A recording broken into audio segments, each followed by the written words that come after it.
Welcome back everyone to the 19th hole, the show where we continue long after the final putt.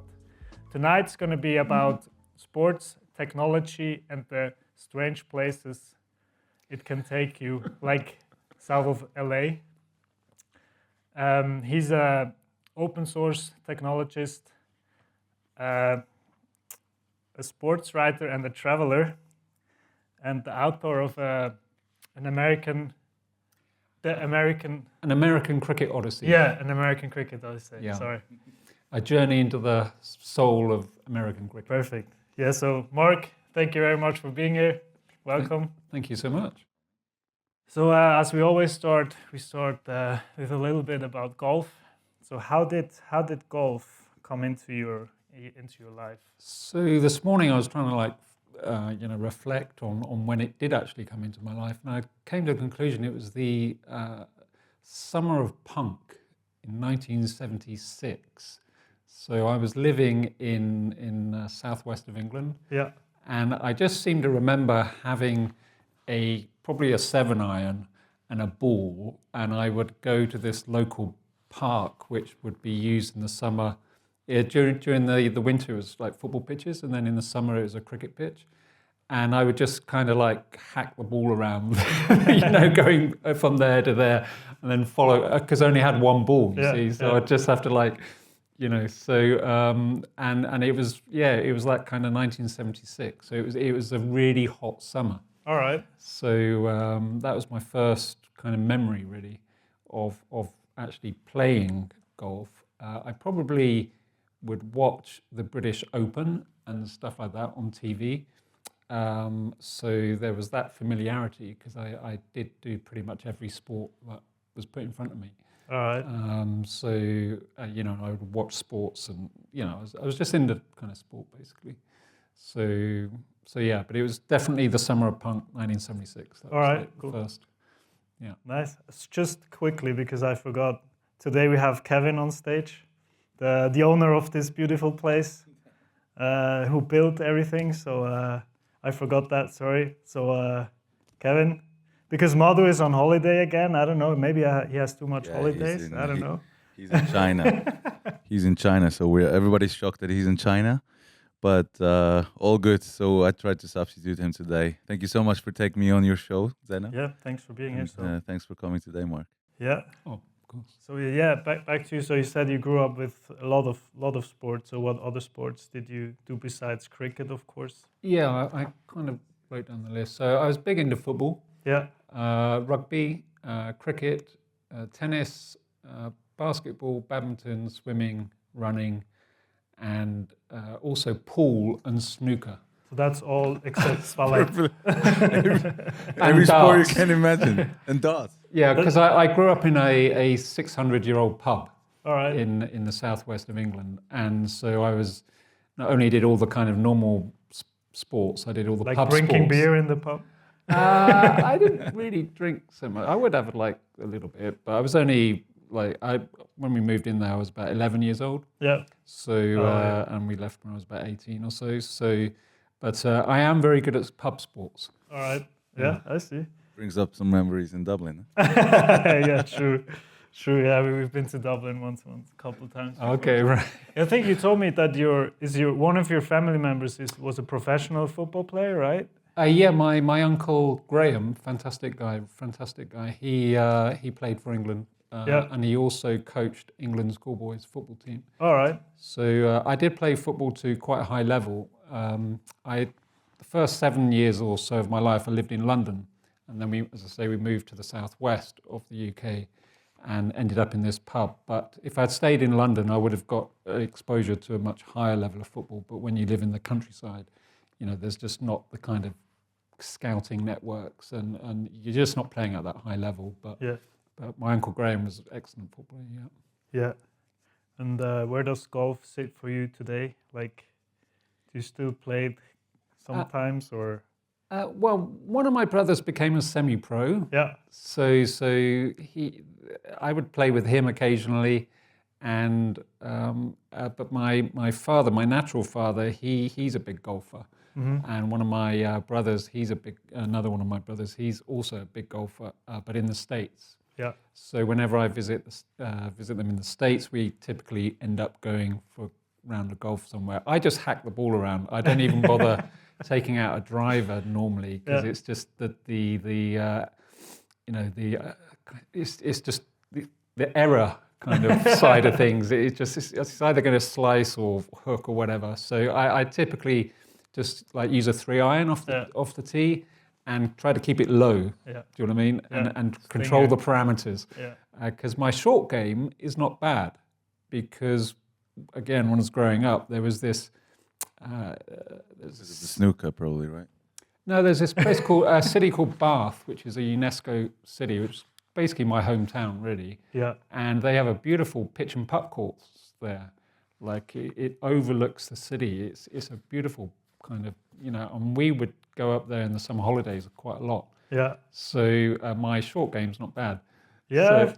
So as long as I can like control the parameters off, 3-iron, 5-iron, like keep it simple, and then I can just about get around without embarrassing myself and everybody else. Yeah.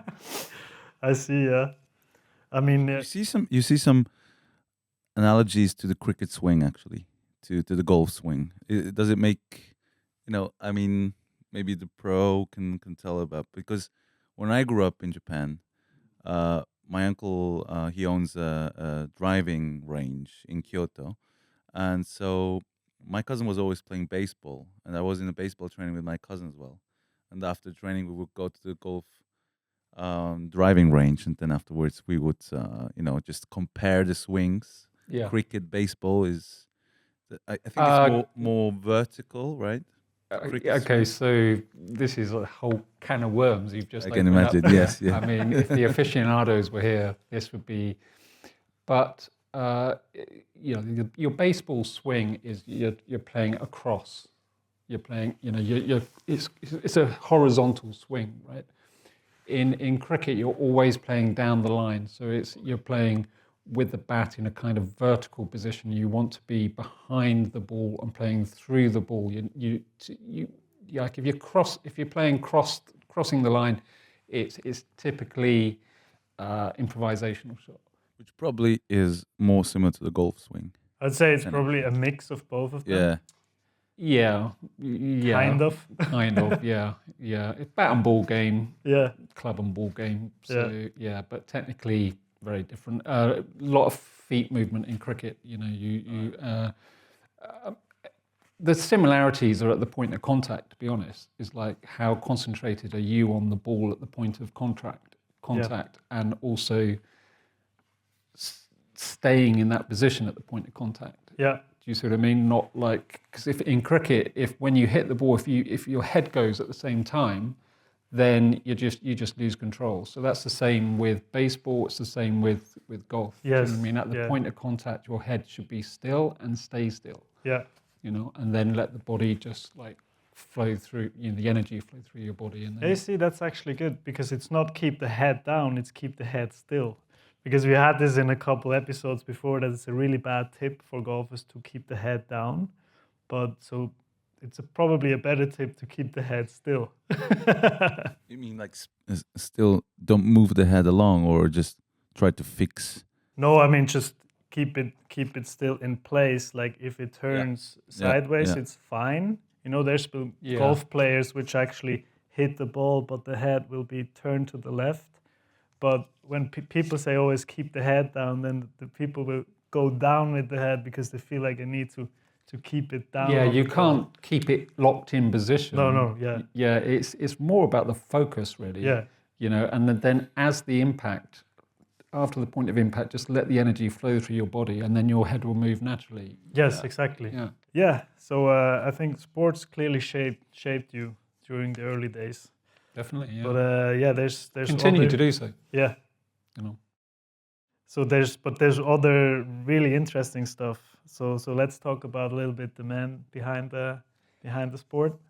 So there's I've read something about Eastern Cowboys, and you ended up actually playing football in some war zones and refugee camps. Yeah. And I also saw that Banksy's like a pretty famous. Probably Kevin is gonna know him because he's also an artist, right? But I mean, Banks, yeah. The Well, probably I just most- want to say, first of all, that like Banksy is him, and he's done.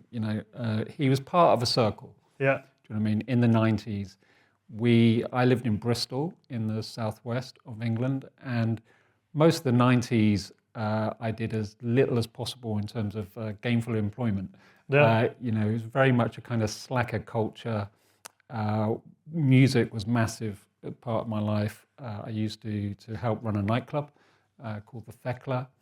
And in about 93, 94, a group of us just spontaneously started forming this club that became the Eastern Cowboys. all right, And there was the football kind of arm of that, and then there was the cricket arm of that. And I All was right. very much deeply involved on the cricket side.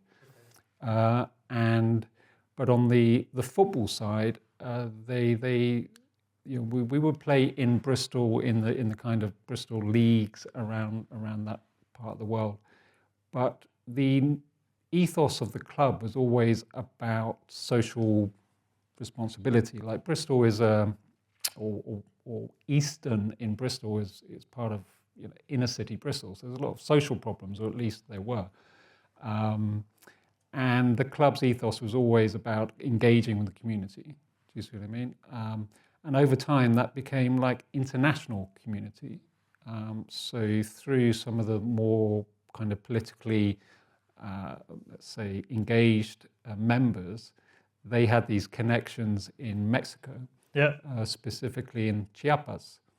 And in the 90s, Chiapas had declared itself, or the indigenous people who lived there, declared Chiapas an autonomous zone Yep. from the Mexican government. Because there's minerals, there's forestry, there's all the typical kind of like extraction of resources from their homelands, so to speak, and they said enough is enough, basta, and established this autonomous zone. And so we were really interested in just going up there and expressing kind of solidarity, really, with the kind of dynamics of communities feeling that they were under siege from large-scale business interests that were kind of encouraged by governmental interests. So kind of like a radical sports club, really. Yeah. With quite an edge. And yeah, they went up to Chiapas quite a few times and played soccer up in the communities. And Banksy just happened to come along, and wasn't just him. There was a few other artists as well, friends of mine, close friends of mine. Yeah. And taking inspiration, doing murals, doing pieces up there. Mural culture is quite big in the kind of Mexican political scene, since like the 20s and 30s. So yeah, but he wasn't at that time famous in any way. Yeah. It was just like part of the group of people. Yeah. Yeah, I see.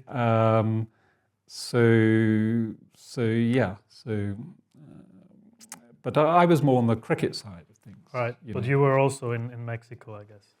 Yeah. And how was that experience?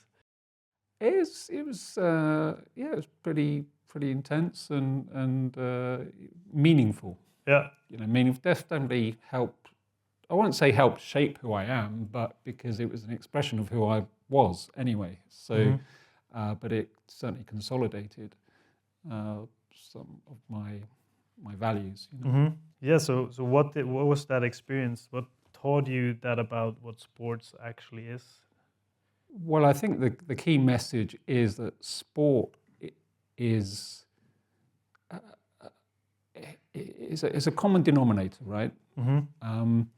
And it can be a vehicle for many kind of things. I think just outside of physical health and team sports in particular teach you a lot, I think. And in this case, we just put a twist on it, But I do believe that sport is really important part of any community, really. Yeah. You know, communities that don't have a lot of sport happening are kind of poorer for it. That sounds familiar. Completely agree.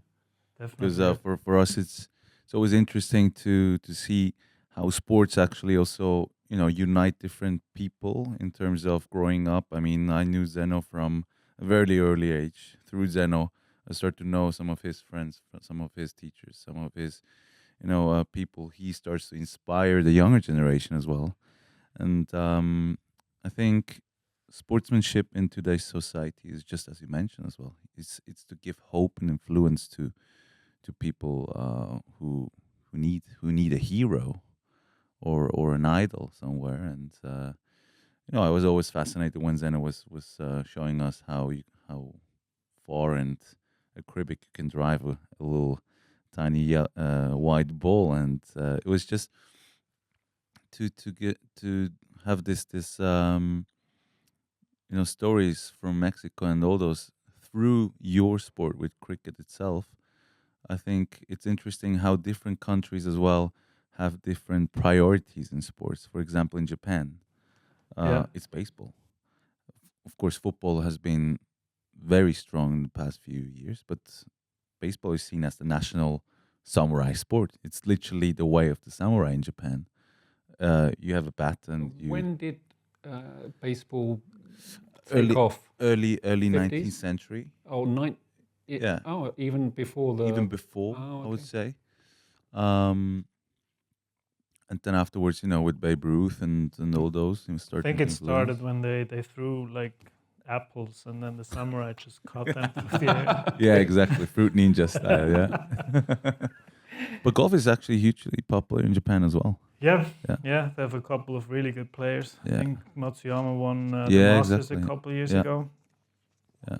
So yeah, I won 4 years ago at the Augusta. I know. Who, you? Yeah. Where's the green jacket? Yeah, exactly. Was it brown at the Is it time? brown at that time? No, Well, so we yeah. were just talking before the talk, the how similar cricket and baseball was, how cricket was first dominating the United States. He just told us before. Yeah, so Before pre-American Civil War, Yeah. Cricket was the number one sport in the United States. Yeah. Specifically around the kind of Philadelphia area was its kind of heartland, and there were a lot of country clubs. Oh, okay. And the remnants of the colonialists would be playing cricket, they'd be playing tennis. I mean, it was obviously introduced from the Englishmen to the States. Yeah. And golf came. What would you say golf became popular in the States early? I wouldn't know. I wouldn't know that piece of information. So it would be actually quite interesting when golf started to become very popular in the States as well, right? I mean, it was pretty popular early on. I think 1910 or 15, 16, 20s around. Yeah, for certain. I mean, the thing about a golf course, obviously, you need a lot of land. Yeah. And you need a team. A team to look after it and to keep the greens, pucker and all that. Yeah. Greenkeepers, Yeah, exactly. It's actually quite cost-intensive. Similar with a cricket pitch. Yep. A cricket pitch has to be well tended. Okay. Particularly the center part of a cricket pitch is called the square, and that's where they run like. Yeah, exactly. Where most of the action takes place, and that has to be very well tended, and it's a full-time job to keep up an international stadium. Is a the groundsman is like the most important employee. Yeah. Quite frankly. Yeah, it's the same in golf too. Like good golf courses have good greenkeepers, and then the Like greens. Holzhausen, right? And the greens are good. I mean, Holzhausen's done a good it's job. nice, right? Yeah. Well, what's the best golf pitch you would say in Switzerland? I mean, in terms like of quality-wise, Geneva. Geneva. Yeah, 100%. All right, but that's not Switzerland. I think no, but it's in Geneva.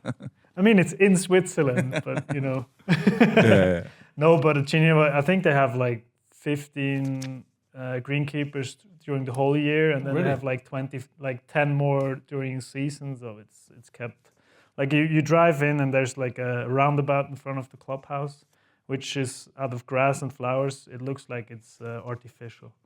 It's literally like it's that well kept. So that's really nice. Yeah. Zeno loves grass and flowers, so Yeah. Particularly the flowers, right? Particularly flowers. Yeah. Which brings us to your to something where flowers are not going to grow, because by day you're very different. You live in a very different world. So you're open source. Oh, I thought we would talk about the US cricket a little bit more and the Compton. Oh, we're going to come back to. Oh, we're going to come back to sure, that. yeah, Okay, yeah. yeah. Let's First, we want to hear about Okay. you first, and then Yeah. the book as well. and the book. Yeah. Of course, we're going to come back to we'll that. circle back. Okay. Yeah. We'll be back to that. Yeah, But, so professionally, I can be classified as an open source technologist, I guess. I mean, when I left, as I say, in the 90s, I lived in Bristol, fairly colourful kind of life. But whenever I needed money, I would do some programming. All right. So I was kind of an unusual kid. I was massively into the sports. All my friends were the arty types, but I was also like a bit of a geek, and I was good at maths and all that. So whenever I needed money, I would just turn up to a recruitment place and get a job as a coder, because there's strong demand. So I would dip in and out of that kind of world in the early 90s.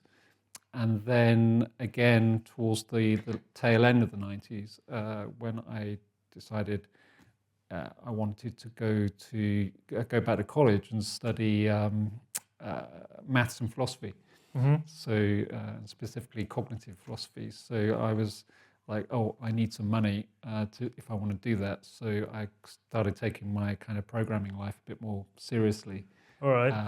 And saved up a load of cash. And then after about 2 months of being at college doing this philosophy course, it was like, I don't really want to do this. But I had obviously built up a set of skills, and then I carried that through. So I've kind of, it's been more like functional in the sense of, paying the bills and stuff. But, like as soon as I could get an open source job, which was about 2009, that paid, then I took that. Yeah. There wasn't that many open source jobs beforehand.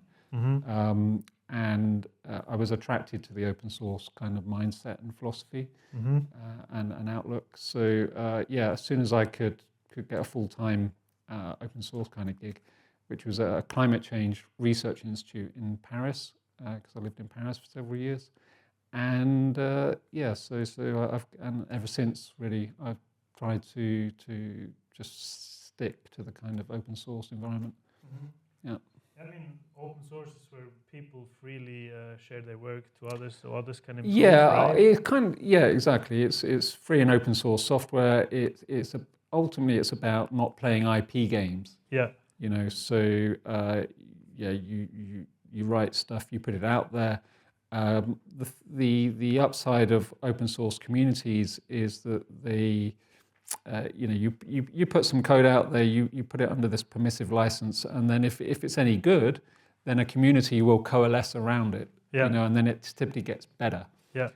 So it's a different kind of business model. It's counterintuitive to a lot of let's say more traditional kind of mindsets. But there's no doubt that open source software and approach has more than validated itself. Mm-hmm. It is. I mean, we could go into the politics of open source, because it's very much there's a lot of challenges in maintaining the kind of ethos behind open source software at the moment. Particularly because of two kind of challenges. One is coming from AI.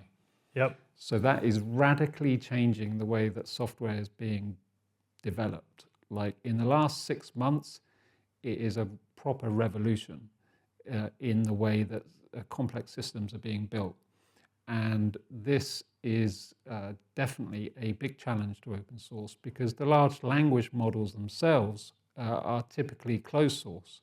So you're using closed source tech to build your systems, or increasingly using closed source tech to build your systems, and there's definitely kind of ethical challenges there. Left, right, and centre. Is also very difficult for junior engineers now. Yeah.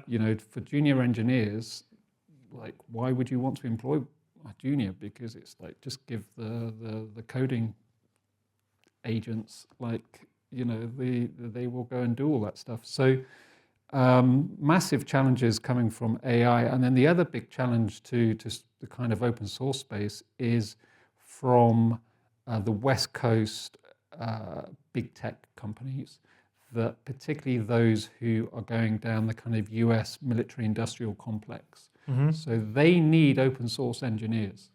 They need open source tech, but they're being used in ways that are, they're very against the kind of original ethos, really.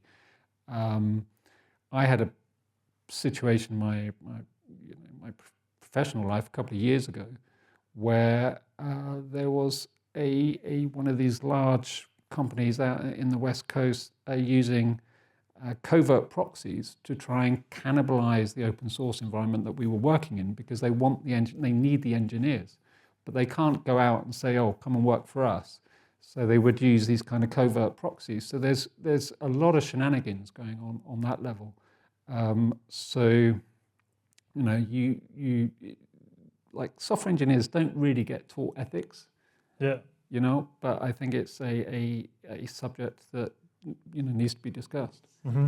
And at least have the awareness and make your own choice. Yeah. Yeah.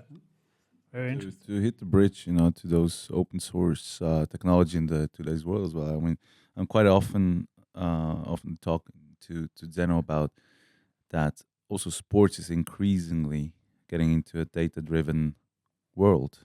To make a bridge to that topic, especially like in static.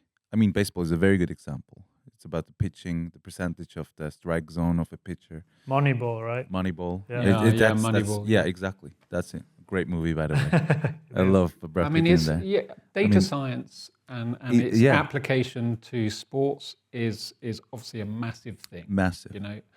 It used to be like kind of amateur data science, because it was more about the stats. And you'd always have these like the stats geeks. Right? Every sports has its stat geeks, and baseball was like famous for that. But I mean, obviously that in Moneyball, when I think it was the Boston Red Sox, right, where Brad Pitt he was manager for Cleveland, right? He was Cleveland, yeah, but afterwards he got a big offer from Red Sox because he started to believe in the analytics and the data driven. So he started to realize that first baseman is actually more suitable for second baseman, or the pitcher is more effective in the finisher. Yeah, they're getting an edge. Exactly. Through analysis of and the batting stats and everything, especially in static sports. I think it's like in golf. Yeah, it's a game changer since a couple of years, I guess. I'm not quite familiar with how data science has been used in golf. I would imagine it's around the biomechanics. Yeah. And focusing upon optimization of biomechanics. In a baseball setting, there's a lot of strategy, right? Mm-hmm. Yeah, exactly. Same with soccer. In golf, obviously, it's a bit simpler on the strategy side, I guess. It's more about the biomechanics. Yeah, it's a bit more simpler on the strategy side, for sure, when it comes to golf. Yeah. But it's actually a good point, because so there's that, like Kevin said, they figured out a lot of analytics, and like Moneyball with AI, they can like reproduce golf swings with biomechanics and stuff. But what do you think? Like, they still haven't figured out yet in sports? Could you think of something, or? I'm not going to go down that path. All right. I mean, I think when you get to the elite level, your skill set is a given. Yeah. It's what's happening in your head. Mm-hmm. Oh You know yeah, what I mean? 100%. And in the pressure moments, in Yeah. the clutch moments. Do you know what I mean? And a lot of that is confidence and resilience, and because your skill set will start to crumble under the pressure unless you have that resilience. So it's very much in the mind at that level.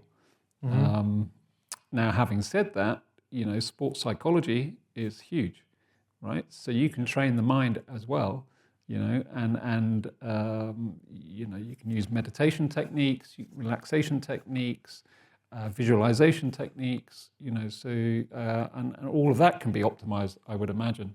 I suppose that's something that plays a big role in golf at the very high level, Yeah. The goal, I think, sports in general, it's just who can perform best under the biggest pressure is gonna win the tournament. I think golf, specifically golf, such a small margin you can allow mistakes, right? For example, in football, you have quite a big goal to score a goal. Yeah, I mean, if you're the goalie, there's not a big margin. Yeah, but yes. But I mean, let's be honest, to fit this little white ball into a hole 400 yards ahead of you, and it's only you, right? Yeah, so yeah, in yeah. a team sports, you have so many different aspects influencing yourself, team spirit, etc. But I often compare it like it's a fight against yourself, against your own psychology, etc. It's very interesting for me as well to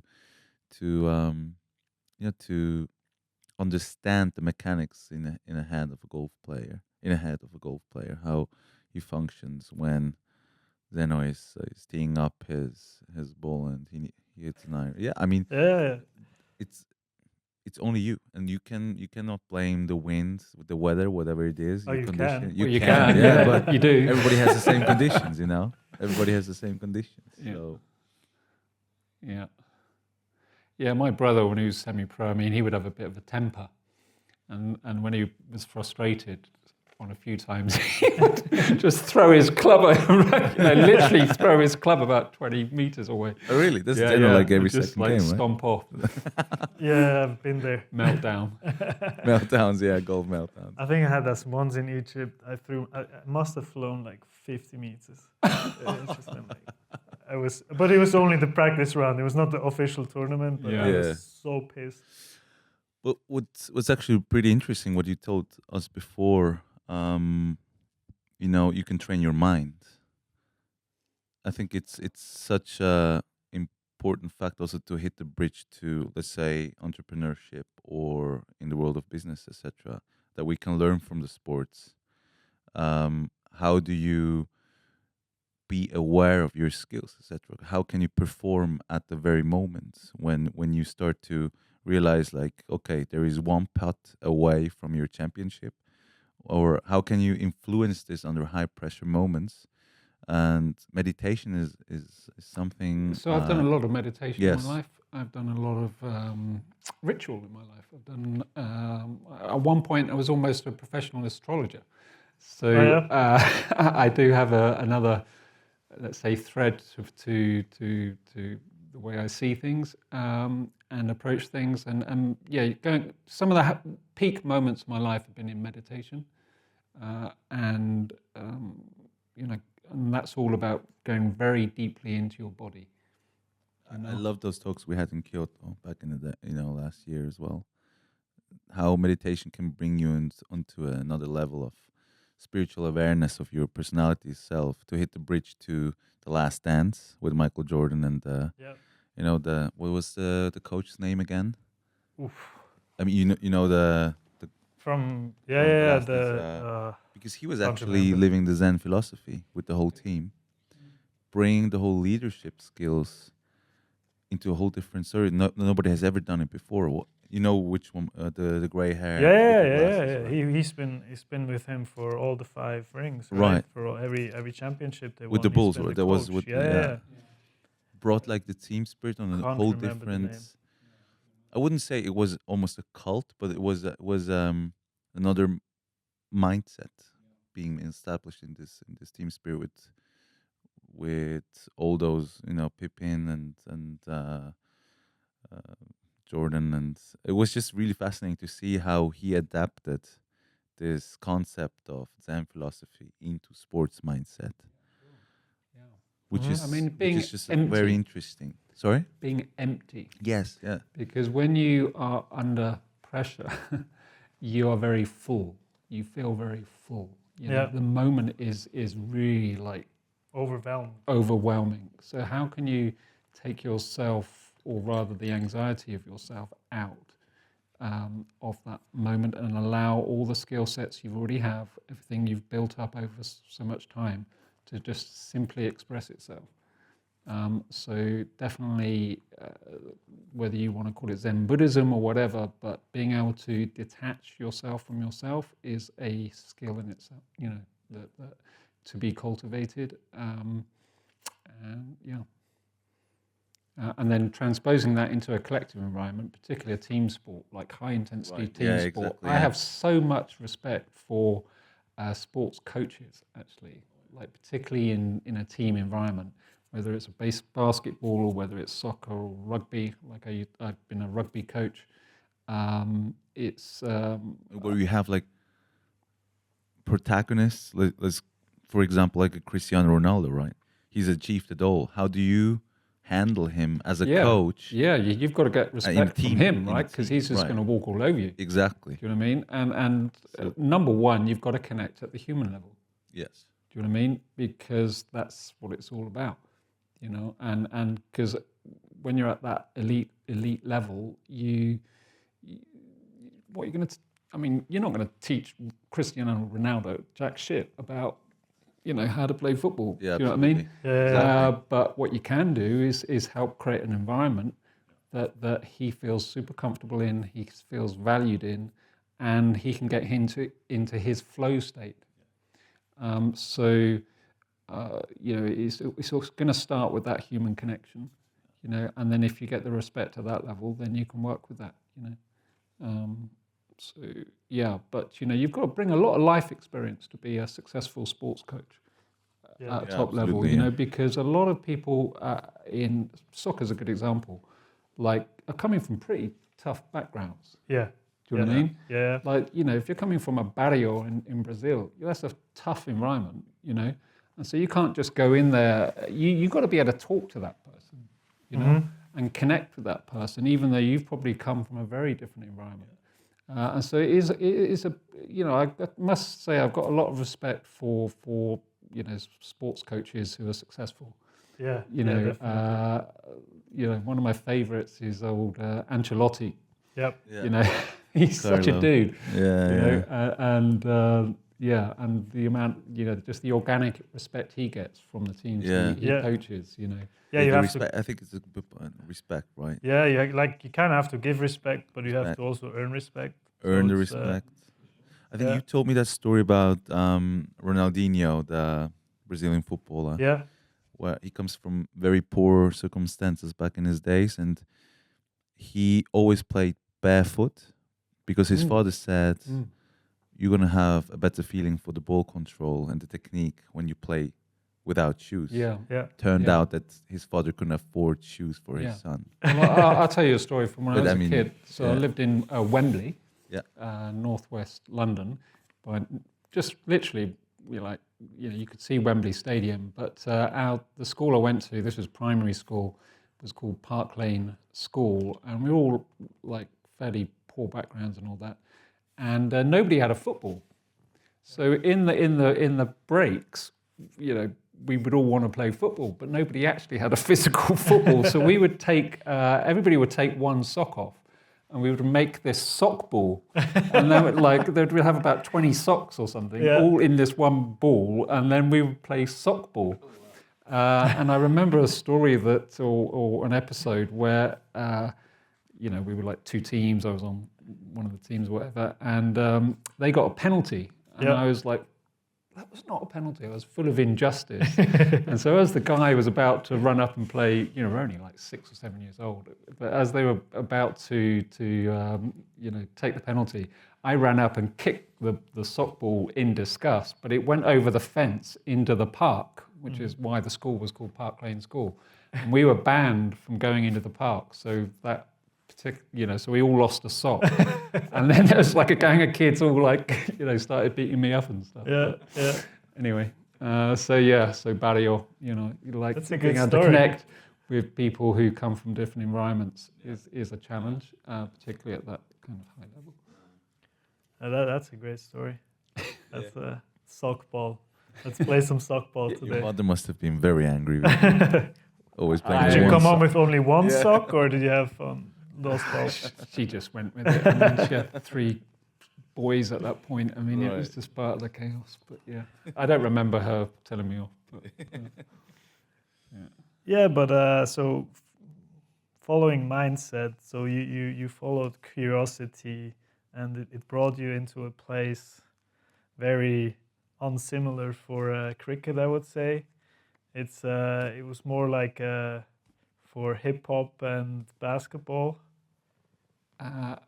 Compton, are you talking Yeah, about? when you went to Compton, Compton and played you played cricket against Well, I guess I should give you the context. team homies and pups. Is that Yeah. So the context here goes back to the Eastern Cowboys football teams or going to Chiapas. Yeah. So that had been like 97, 98. And then I was helping to run the cricket club. And I was like, look, the football team's done this. We've got to do something. Yeah. So it's very much a response and almost like a competitive response. Like, we've got to do something. And I just happened to be, this was like early days of the internet, really, like, you know, reading the BBC News website and about 1998. And I noticed there's this team had done a tour of the UK and played at, in Northern Ireland, Yeah. in Belfast, and also played at Windsor Castle, which is the home of the British monarch in London, or just outside London, one of their homes. And I was like, who is this team? And it was called the Compton Homies and Pops. And Compton is, you know, a pretty hardcore area of LA, particularly in those days. A lot of gang culture, a lot of gun culture. So That was in early 2000s or this late 90s. late 90s. Yeah. And this project, this cricket project, had been put together by 2 very remarkable people, actually. Kate Haber, who is an absolute legend in the kind of Hollywood environment. Yeah. She's very senior in BAFTA, which is like the British kind of version of the Oscars. She used to be the PA for Sam Peckinpah for these spaghetti westerns. Yeah. She was like massively involved in there. She and then she's listed as one of the producers for Blade Runner, the film, the original Blade Runner. She's an amazing woman. And then her kind of partner at the time was this guy called Ted Hayes, who's a homeless activist, African American guy, and a homeless activist, homeless himself. And they had put together a project called Dome Village. So this was in downtown LA. If you've ever been to downtown LA, there's an area called Skid Row where you will meet a lot of very damaged people, you know, trying to live their lives. But Dome Village was a project where they built like about 20 different geodesic domes. Yeah.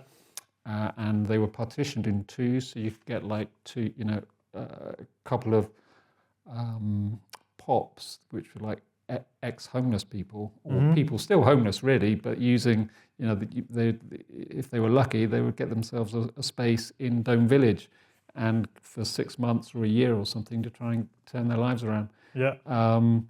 And then they were also, as part of that project, doing outreach into Compton, into the gang culture, and cricket came along because Katie comes from kind of British background, and they just decided to put together this kind of very, very unique cricket club. All right. And it was all about a social program, getting ex-homeless, getting ex-gang members into sport, because it's like a healthy activity, but also particularly cricket, because like the rules of cricket or the laws of cricket come with a preamble, like if you go to the official rule book for cricket, it's about that thick. It's pretty thick. All right. There's an awful lot of like rules around the game, and also language. It's got its own particular language, but there's the spirit of cricket is the kind of preamble, and it talks about how you should play the game, how you should hold yourself on the pitch, and so that gives you a very simple kind of moral code. Yeah. Do you know what I mean? So when somebody comes in, you'll always clap them. Yeah. When they go out, you clap them. You never argue with the umpire. There is also the kind of genteel practice of afternoon tea. So you do sit together, you eat together, you know, which is breaking bread is a big part of being human, you know. So they brought all these elements to bear to the young guys and older guys who went through that club. And so that was a very, when I saw that they were touring the UK, I immediately thought to myself, right, we are going to go to LA, and that's what we did. Cool. So was that why they chose cricket, because of the code you said? Yeah, behaving ultimately, not basketball. Yeah, there was. Or Katie had some connections. Somebody helped to get the cricket equipment and all this, and you've got to bear in mind, none of that team, who are all Americans, like, either from Hispanic backgrounds or African American backgrounds, had never played cricket at all. Some have played baseball, particularly the kind of Hispanic guys, but they'd never touched a cricket bat or a ball, and technically it's quite a difficult sport to play at a like high level or whatever. But so they have an awful lot to learn. But ultimately, it was all about a social project. Was that the reason, or what made you think to write the book about? Is that like more about the sports, or is it the thing around it? Well, when we when we were in LA playing, like we spent about 2 weeks in California. As a club, a lot of the team members couldn't afford to go, so we spent a year actually doing a lot of fundraising, so that everybody could go, kind of thing. And then it was about 12 days or so in California, and it's through that trip that you're getting an insight into the wider game in the United States, but also its potential impact in people's lives, and one of my close friends is a journalist, and specifically a music journalist, but also does sports journalism. And so after the tour, we met in London, and I said to him, we could do a book about this. And so that was the kind of gestation of this project, which became An American Cricket Odyssey. All right. That's like 25 years later, it came out, right? Yeah, we started the project in about 2002, Must 2003. Be a thick book too. And it finally was published last year. Okay. Yeah, I mean... Congratulations. Thank you very much. Congratulations. Thank you. I mean, like the States is vast, right? Yeah. So if you want to do justice to any topic, you have to do a lot of traveling, and so it was a slow-moving project. All right. Because of just the logistics side, the expense side. Also, just life got in the way. Our lives changed, and I got married, had kids, and that kind of thing. Then there was COVID.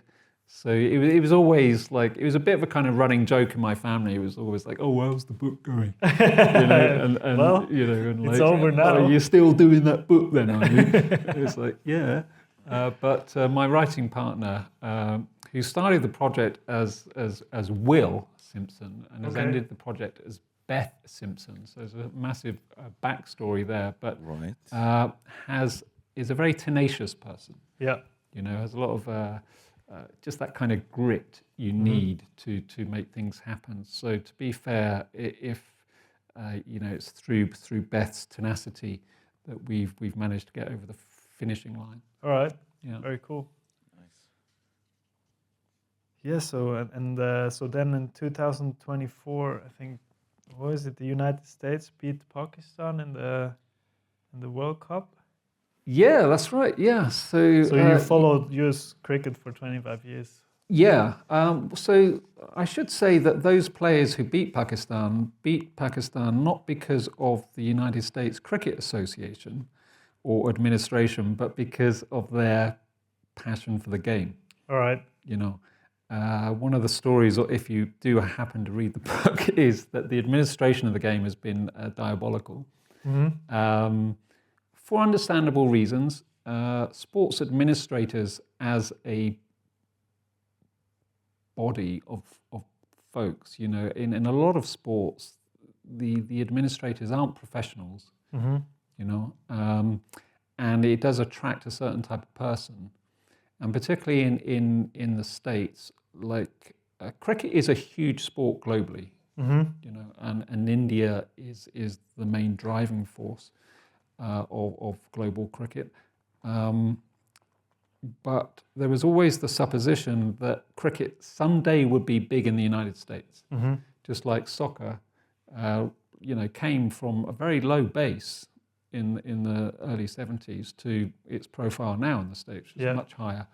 And along with that comes a huge commercial opportunity. Yeah. So what you had with US cricket administration is people jockeying for position for when it went big. Yeah. Do you know what I mean? So they were never really like focused on grassroots cricket and growing the game in an organic way. The international cricket body itself always had a hot and cold kind of relationship to these administrative kind of folks. So it's been a bit of a tortuous development of cricket in the United States. Yeah. It hasn't been a case of all the stakeholders in the same boat rowing in the same direction. Yeah, You know, yeah, it's yeah, I been see. very kind of like Because it got quite a like big investors and global attention too. Yeah, well, you know, to be fair to the International Cricket Council, they did follow through with holding World Cup 2020 games in the United States. Yeah. You know, despite the lack of really top quality grounds or pitches. So there's only about 3 or 4 pitches in the United States can be used for international games. All right. And even those facilities, the quality of the pitches is debatable. So that played a little bit of a part, I think, in why the US managed to beat Pakistan on that particular day. But it really comes down to the players. You know, and having the passion for the game, because they don't necessarily have the opportunities to the other kind of nations. You know, if you're a professional player in Pakistan, that's a huge profile. Yeah. You know, that's a huge thing. You are a national star. Yeah. Do you know what I mean? If you play cricket for the United States cricket, nobody knows who you are. Yeah. You know, Yeah. outside By the the way, cricket bubble. what's the most, let's say, the top 3 teams in the world now? I mean, in terms of Cricket? Yeah. It'd be country-wise. India, Pakistan. South Africa and Australia, the 3. Oh, really? All right. Okay. So Pakistan is not even Pakistan are, a very good team. Yeah. Don't get me wrong. I just think if you ask for the top 3, right. if you look at the rankings, I would imagine they're the top 3.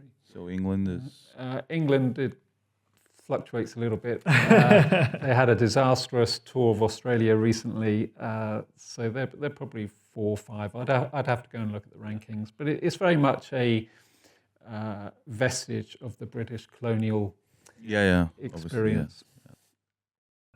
But it's a good game, cricket. It's a good game. It's if you play at the club level, you know, like there's different formats, but you would play if you play weekend cricket, for example, you start the game at about 11 in the morning, and it will go on to about 7 or 8 in the evening. All right. and you've got a break for lunch, break for tea in the afternoon. But the key thing is you end up spending a lot of time with your friends. Yeah. You know, I can actually. But yeah. also because we live in a world where attention span gets shorter, Yeah, right? right. Yeah. So That's how do actually a good you point. how do you make sports like cricket or also Or golf, golf? yeah, Because exactly. it takes like 5, sometimes 6 hours to watch the final group to finish in a major because they take well, so an much international longer. cricket match, test match, will be 5 days long, Yeah. and it's quite possible nobody wins. All right. You know, so Interesting. a 5-day draw. Yeah. Is typically an interesting game, you know, because it's You need to know the rules, right? And this is you need to know the what? the rules because many people of mine I know, Switzerland baseball is not popular though. To make a comparison to baseball, baseball is such a boring sport, which is not true at all. I think it's the same counts for cricket. If you know the rules, also about Tour de France. I know many people say like, it's just cycling people, etc. But when I was in Australia in Sydney, I watched a cricket game. I didn't understand rules at all. Yeah. Basically, it was a massive drinking party. Yeah. Just like starting at 11 o'clock, and it's just social Yeah, event. when you're going to a top game, it's a good day out. It's I a can great day imagine. out, actually. Right. I mean, I it's went a really to Lord's. social event. Yeah, Right. exactly. realized I went that, to Lord's Cricket Ground in London a few years ago, and it was just a fantastic day. Yeah. Do you know what I mean? But from the outside, it looks pretty boring on one level. But in terms of like the attention span problem, Yeah, I mean the question was it how has could you impacted cricket over the last 10 years. Yeah. Like the degree of patience in batting in particular has reduced. All right. There's much more about power, raw power and making runs fast. Back in the day, there was a batsman called Geoffrey Boycott who was famous for.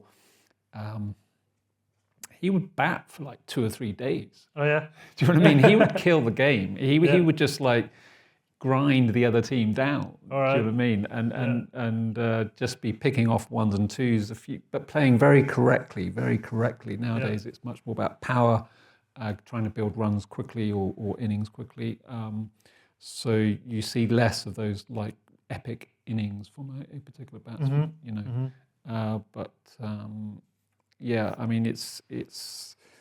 I like cricket because it does take you out of the normal velocity of time. Yeah, you have to slow down. Yeah.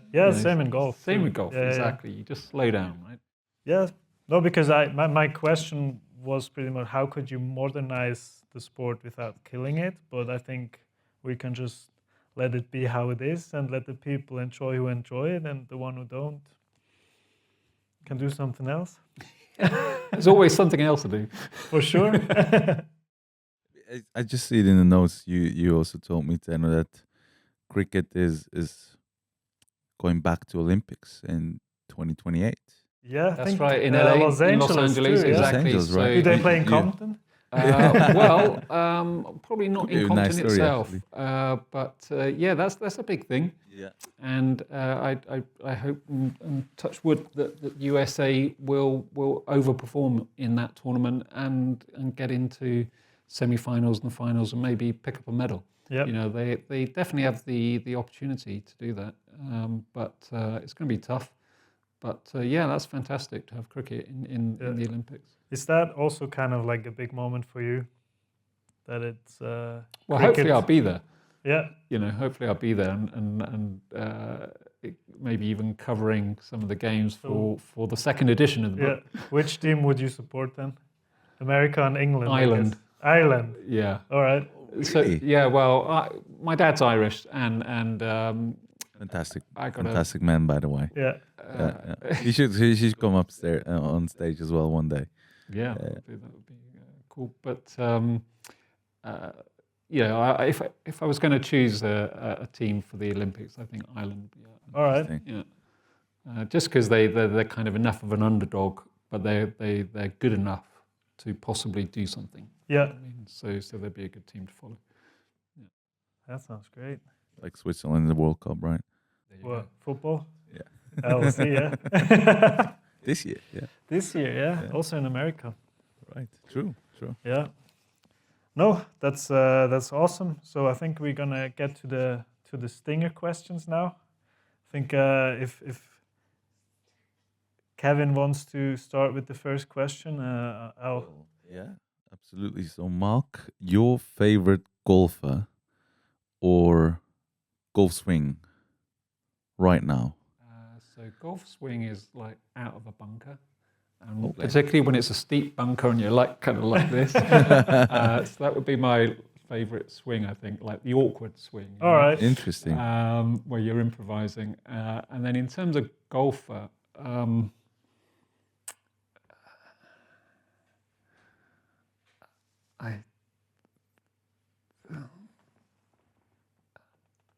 I'd have to go back to, I suppose, the 70s and Gary Player. All right. That's great. Yeah, kind of old school, guy, and I don't know really why I've chosen him, but I'm going to go for that. Perfect. Nice. What's your favorite club? Golf club, Yep. pitching wedge. All right. Haven't had that. Oh, We had a really? lot of drivers.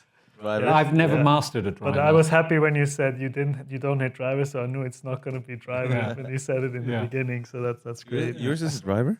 Yeah. I love my lob wedge too, because like I remember when I was young, when I hit the first backspin on the ball. Yes. When Yeah. I think I was like 12. Well, I 11, think in 12, my I don't case know it how goes back to playing pitch and putt in Bath. Yeah. All right. Like if you ever are in this place called Bath, you should go and just have like spend an afternoon up there because it's such a beautiful, beautiful course. you Yeah. know. Yeah. Sounds good. And it's a municipal course, so Yeah. it's the Okay. town itself owns the course. Nice. Do you see All what I right. mean? Nice. Cool. Yeah. So it's one of those kind of setups. That's awesome. No, it's just because when I was young, I hit my sandwich. It landed on the green, and then it spun actually back out of the green. Yeah. But I walked up to the green like I'm the greatest player ever because it was the first time I saw the ball actually right, spin okay. back. So I was Yeah, like, yeah, "Did yeah. you see?" Yeah. So yeah, yeah. So what's the worst advice you have ever received? In like we can say it in golf terms, but you could also say it in life terms. That's Madhu's favorite question.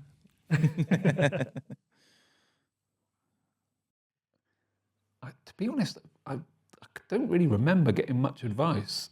All right. So, honestly, I grew up in a kind of environment that nobody really gave advice. All right. You have to kind of find out things for yourself. I'm struggling to think of something. I mean, that's Is fine. there any advice you've tried to give me? No, absolutely not. No. So there you go. You see, it's like Yeah, it's I perfect. can't even The ask worst- for advice. People don't even give. But that's fine. We can go with that's good for an answer. Yeah. That's most clutch shot you had. Most Clutch. clutch shot, like the best shot you've ever hit. Best shot. Probably in Mexico in a place called San Miguel de Allende, and Hole in one. it was very close to a hole in one. Really? Right. Yeah, All right. it was very close to a hole in one. It was not quite a hole in one, but very close. And it was one of these like where the tee. Downhill. Yeah, it's downhill, significantly downhill. Yeah. And probably about 180 yards. All right. Do you know what I mean? And also over a river, and there was a lake to the side as well, some kind of pond. So, you didn't. Margin of error was fairly small, and I just managed to, pinged it, and yeah. That's great. Yeah. Awesome. And what would be the dream foursome? Like you and 3 other people. Who would you like to play with? Well, it would be a mixed foursome. Mixed. Like Sounds good. Yeah. men, women, that kind of thing. I'd probably like myself, my brother Thomas, who lives in Miami, and I'd ask him to invite somebody, and so that would be like a random kind of Miami type person, I guess. And then on my side, I don't actually know any female golfers, so I would have to pluck somebody out the air. Do you have any suggestions? I mean, Vanessa was here. Vanessa, there you go. I would go for Vanessa. Yeah, Vanessa, Well, myself, Vanessa, my brother Thomas, and somebody who... And the guest from your brother. Yeah, exactly. Yeah, sounds good. Perfect. Yeah, we just have a couple wrap-up questions towards the end. If somebody listens to this podcast, what should he remember from this talk? That sport is very important activity, and really glues communities together. Love it. You know, Beautiful. Yeah. Love it. The biggest lesson golf has ever taught you? Don't get frustrated. Breathe deeply. 100%. Yes. Once you get frustrated, it's not going to be a good round of golf. Yeah, exactly. Sure. It's you and you. Yeah, yeah. So we're back to the mental game. There you go. Exactly. Exactly. So and then we have one question from our previous guests, which were Sven and Nico Serena, and they chose to take a little difficult one. But what do you do to make the world a better place? Myself? Yes. It's a big question. It is, yeah. Nico was smiling. Was it Nico or Sven? Well, I do take that question very seriously. Yeah, yeah. So one thing is what I don't do. Mm-hmm. I don't use the kind of knowledge I have and the experience I have to fuck over other people. Mm-hmm. So that is just like, how do you hold yourself? Yes. In terms of making an impact, I think that, I'm in like almost 60 years old, so I'm kind of... Next week? Next year, yeah. I will have my birthday here. Sorry, next year, yeah. Exactly. Yes.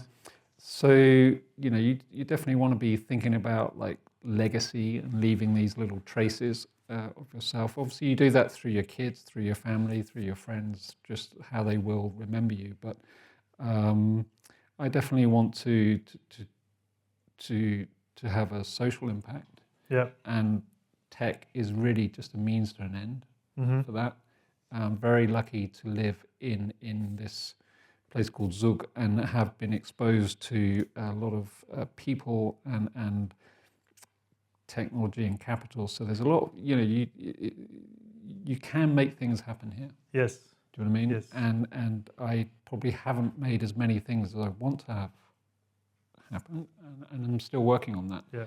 We're all there. Yeah, that's going to be a challenge for me over the next 4 or 5 years. All right. Is trying to really do something.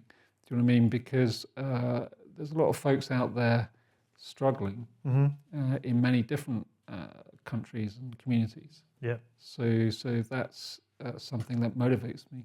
Yeah. But it's always easy to talk big for that kind of thing, Yes, and not actually have an impact. So actually crystallizing that is a challenge. And then culturally, the project that we do with Taro here, Oh yes, yeah. the Hitotoki Collective. That for me is potentially a very important art philosophy project. Yes. Particularly at this inflection point where you have this kind of AI universe, which is almost like a neurotic obsession at this point. But how you root an artistic expression in a moment in time, in a special place, making that not in a way that you want to be preachy, but making that is substantive and a counterweight to this kind of digitization of experience. Yeah. So that's I'm really appreciative of being a part of that. That Likewise, group. Mark. And and also being able to like leave some kind of legacy in that kind of context. That's well. I just want to add a couple of things to that. So it's in the last part of your beautiful words. It's just Mark and I, we established this our project with another very inspiring person, Sharif, and Mark obviously is one of those brilliant minds, one of the most brilliant minds I came across in the past few years, and we just had this opportunity to, as artists, to establish our projects, which is called Hidetoki One Moment in Kyoto, in my hometown, and to know more about his pool of experience, etc., and to apply this into a cultural project to touch human hearts in a very moment. Awesome. It's just it's been quite a ride, and yeah. Also for the futures, I'm sure that's going to continue in that way. Thank you so much for that as well. And That's great. Yeah. So the last question is, what question should we ask the next guest? Yeah. What's your question for our next guest?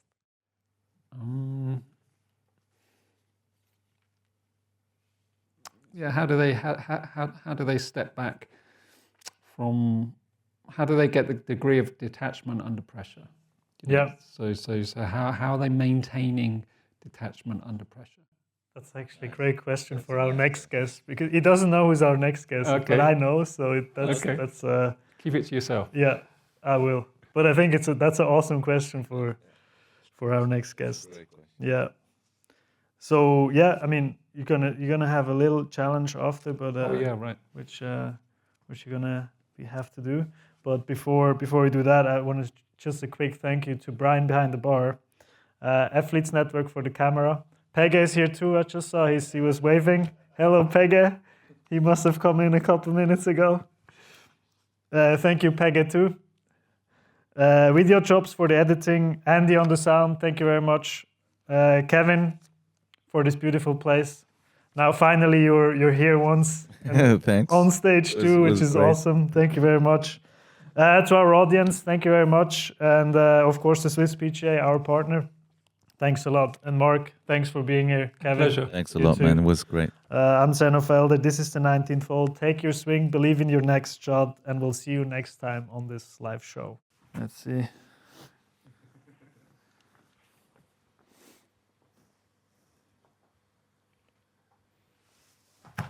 Go. Yeah, it's not too bad. That was not bad. How many shots did you have? Yeah, you can take 3. Benny hit a couple too, so. Like in Compton. Like in Compton. Yeah. Not the one in Mexico, he said. Yeah. But you'd like playing there, It's a actually. little downhill too. Yeah. Yeah. Right. Oh, that's good. That's you. Awesome. Great shot. Another one. He's good, huh? He's good, yeah, under pressure. Yeah, David Bowie. We didn't even go into the kind of Bowie kind of stuff. Yeah.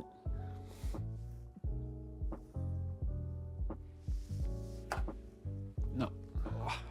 Good. Perfect. Awesome stuff. It's just gonna measure the best one quickly. That's 1, 2. That's 3 feet, so that's gonna be in the books. That's not bad. I got Yeah. got it on the carpet. That was the main. Yeah, it's awesome. Mark, thank you very much. How did you touch on the Awesome having you here, Kevin. Thank Thanks. you so much. It was great. So yeah, thank you everyone. See you soon. Thank you.